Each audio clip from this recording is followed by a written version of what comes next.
Bonjour à tous. Nous restons toujours dans l'oscillateur harmonique, mais cette fois-ci, c'est pour chercher ses états propres.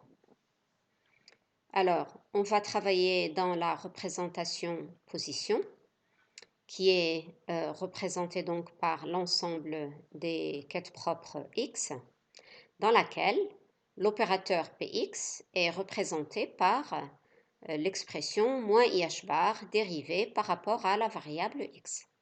De même, l'opérateur x est quant à lui représenté par la variable x.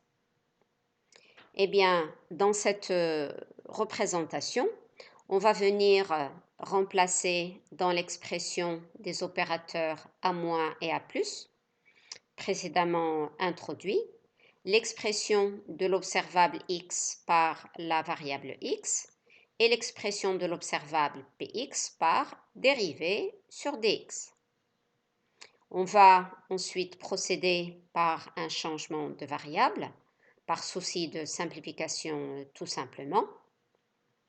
Et alors, on va introduire une nouvelle représentation zeta qui se confond tout à fait avec la représentation x.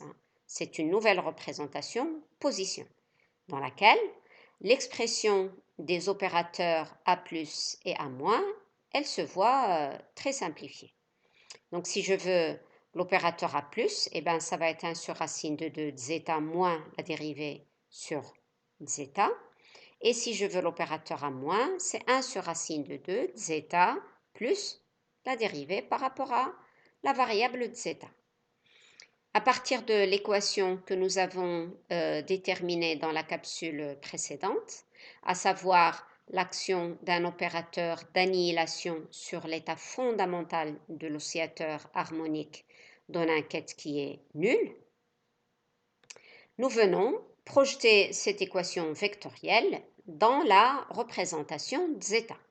Donc je viens simplement remplacer A- par son expression, le quête phi0 par la fonction d'onde associée qui est phi0 de zeta. Le 1 sur racine de bien évidemment, il se simplifie. Eh bien, ça, c'est une équation qui est différentielle, du premier ordre, facile à intégrer. Et la solution sera donc une gaussienne, comme ceci. C'est une constante exponentielle moins zeta carré. Et ensuite, on va venir revenir à la représentation x, tout simplement en remplaçant la variable zeta par son expression alpha x. Donc, c'est une gaussienne qui correspond d'ailleurs à l'état fondamental de l'oscillateur harmonique. Alors, tout état propre doit en toute rigueur être normé. Donc, nous venons dire que la norme du vecteur phi0 égale à 1. La norme dans l'espace de Hilbert n'est autre que l'intégrale de la fonction conjuguée fois la fonction directe. Et on va poser que cette intégrale égale à 1.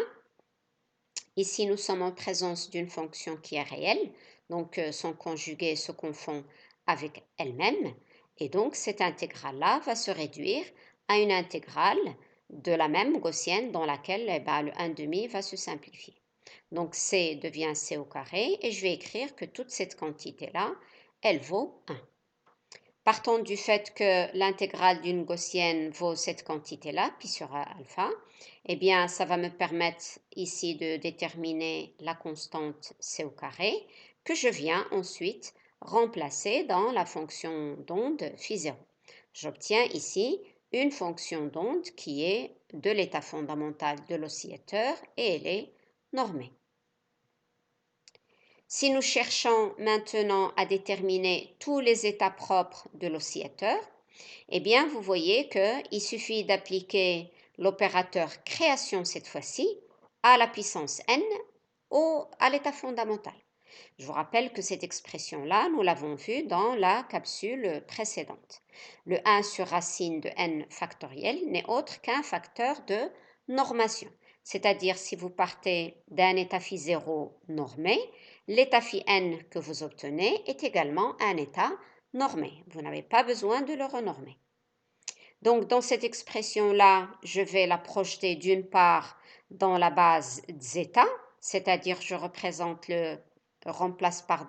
le quête phi n par la fonction associée phi n de zeta.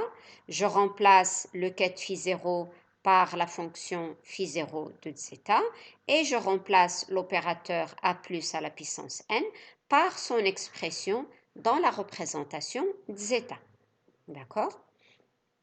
Je peux ensuite venir, puisque je viens de calculer la fonction d'onde phi 0, la remplacer ici et vous obtenez donc quelque chose, un opérateur appliqué à une fonction gaussienne exponentielle moins zeta carré sur 2. Cela constitue ici donc cette expression, la fonction d'onde normée d'un niveau n quelconque de l'oscillateur harmonique. Nous cherchons pour finir cette capsule le lien de la fonction d'onde ici, de l'oscillateur, avec les polynômes d'Hermite que nous avons introduits dans la capsule numéro 1. Alors, je vais venir admettre l'expression suivante, à savoir que cet opérateur-là se confond avec cette expression. Vous pouvez trouver dans votre cours en PDF une vérification de cette équation que nous avons admise. Alors, je vais venir donc remplacer son expression dans la fonction d'onde. Et vous obtenez donc quelque chose qui est un opérateur appliqué à une gaussienne. Si on introduit les opérateurs, les polynômes d'Hermite, comme étant moins a à la puissance n la gaussienne dérivée d'ordre n d'une autre gaussienne, eh bien, vous obtenez la relation qui lie la fonction d'onde normée d'un oscillateur harmonique avec les polynômes d'Hermite, que nous avons donc obtenus dans la capsule numéro